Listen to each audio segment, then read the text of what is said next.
Hello guys, welcome back to my YouTube channel. ಹೇಗಿದ್ದೀರಿ ಎಲ್ಲರೂ? ನಾನು ಕೂಡ ಆರಾಮವಾಗಿದ್ದೀನಿ, ನೀವೆಲ್ಲರೂ ಆರಾಮವಾಗಿದ್ದೀನಿ ಅಂತ ನಾನು ನೆನೆಸ್ತೀನಿ.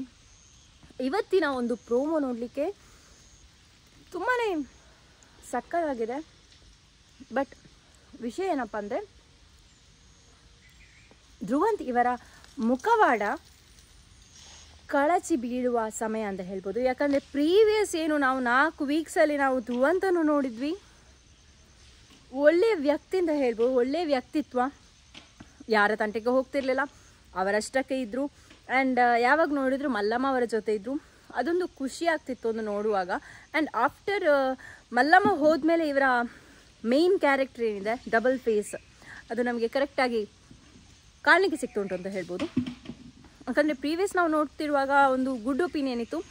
ಸುಮ್ಮನೆ ಗಿಲ್ಲಿಯವರಿಗೆ ಎಲ್ಲರಿದ್ದಾರೆ.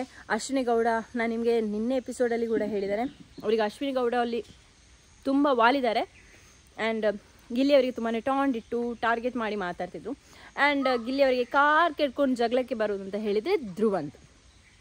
ಆ್ಯಕ್ಚುಲಿ ಧ್ರುವಂತ್ ಅವರ ಸುದ್ದಿ ತೆಗಿಲಿಲ್ಲ.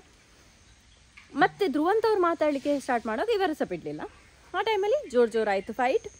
ಬಟ್ ವಿಷಯ ಏನಪ್ಪ ಅಂದರೆ, ಇದರಲ್ಲಿ ಮೇಯ್ನ್ ಮಿಸ್ಟೇಕ್ ಇರೋದು ಧ್ರುವಂತ್ ಅವರದು ಡಬಲ್ ಫೇಸ್ ಕ್ಯಾರೆಕ್ಟರ್ ಏನಿದೆ ಅದು ಹೊರಗೆ ಬರ್ತಿದೆ ಅಂತ ಹೇಳ್ಬೋದು. ಈಗ ಆಟ ನೋಡಲಿಕ್ಕೆ ಮಜಾ ಕೂಡ ಇದೆ. ಯಾಕಂದರೆ ಪ್ರೀವಿಯಸ್ ಹೇಗಿದ್ರು, ನಾನು ಹಿಮಾಲಯಕ್ಕೆ ಹೋಗ್ತೇನೆ ಹಾಗೆ ಹೀಗೆ ಹೇಳುವಾಗ ನನಗೆ ಕೂಡ ತುಂಬ ಬೇಜಾರಾಗಿದೆ. ಯಾಕಂದರೆ ಹಾಗೆ ಮಾಡಬಾರ್ದಿತ್ತು.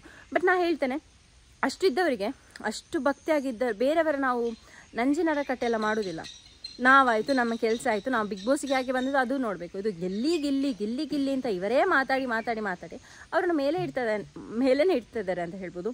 ಅವರೆಂತ ನೆನೆಸಿದ್ದಾರೆ, ಗಿಲ್ಲಿಯವರನ್ನು ಕೆಳಗೆ ತರಬೇಕಾದ್ರೆ ನಾನು ಹೀಗೆ ಮಾತಾಡಿದ್ದು ಇದು ಸೆಟ್ ಆಗ್ತದೆ ಅಂತ.